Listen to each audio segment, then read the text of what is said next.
What's up sa inyo mga peeps? Sa panibago nating video kung saan pag-uusapan natin ay itong smart remote na unbox ko pa lang na yun sa video na ito. At pag-uusapan natin kung anong kaya nito gawin. Kaya without further ado, let's get started mga madlang people.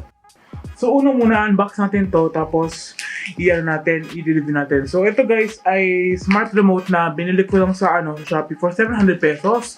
At ito guys ay gagamitin ko to sa Google Home Assistant. So ito guys ay alam ko generic lang to kaya natin. So ito guys ay isang HomeKit na Smart Universal Remote. Tapos ito guys ay ito yung box guys, focus natin. Kailangan ng focus Basta ito guys, ito yung HomeKit na Smart Universal Remote. Ito guys ay gagamitin ko for voice assistant sa Google Home. So unbox muna natin, tapos tingnan natin kung anong laman sa loob. So paano ba ito buksan? So bubuksan natin pag ganito siya.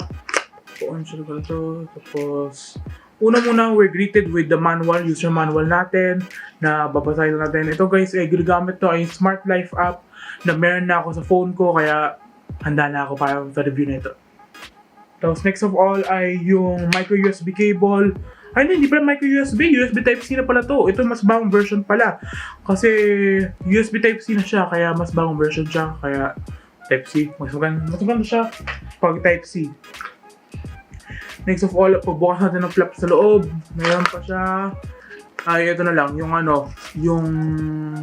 pack na na IR sensor. Ito guys yung para para makontrol natin yung natin. So ito guys, gagamitin ko to sa sa aircon, which is yung ginagamit ko na yun na aircon. Kahit na yun, ang init pa yun ng aircon. Kaya salamat po sa carrier kasi ang bagal po ang init po ng aircon nyo.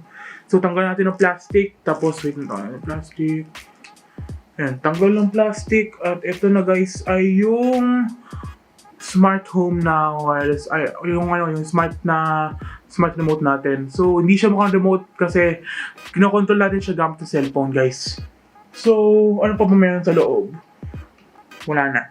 Wala laman sa loob. So yun lang guys, ito na yung nasa laman sa loob ay yung IR remote at saka yung yung kable at yung user manual. Ito guys. So, paano siya natin i-connect? Kailangan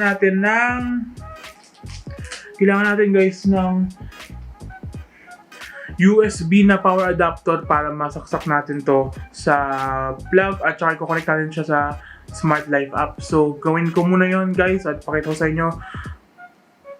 Break tayo. So, para gumana siya guys, bubuksan nyo lang yung Smart Life app nyo. Tapos, i-connect nyo siya gamit ng plus button. Tapos, gagawin nyo, i-add manually nyo, pupunta ka dun sa pinakaibaba sa others. Wait lang, upunin ko lang Bluetooth ko kasi hinihingi ng Bluetooth. Tapos, punta ka sa Universal Remote. At, lalagay ko ng password ng wifi ko. Wait lang. Lalagay ko na yung password ng wifi ko. Confirm ko lang nag-blink siya. Kaya, kaya gumagana na siya. Next, tapos add nyo na yung device. Hanapin nyo muna ng device guys, tapos ayun, makikita nyo na. So yun guys, nakakonect na siya sa Google sa Smart IR ko. Na yun, pag sinabi ko lang na okay Google, turn on the aircon. Sure, turning the air conditioning on. So yun, nag-on na yung aircon. So gumagana na siya guys. So pwede nyo din siya i-control ng ang temperature niya. For example, okay Google, set the temperature to 17 degrees on the aircon. Sure, setting the air conditioning to 17 degrees. So yan, gumagana na siya guys. So yun ang maganda dito guys ay pwede siya i-connect with Smart IR para maging voice activated siya. So yun lang guys, hope you guys enjoy. Leave a thumbs up, subscribe. Huwag kalimutan maging party ng Peep Squad at saka makita nyo guys na voice activated na yung aircon ko. Kaya thank you very much for watching. Salamat, bye.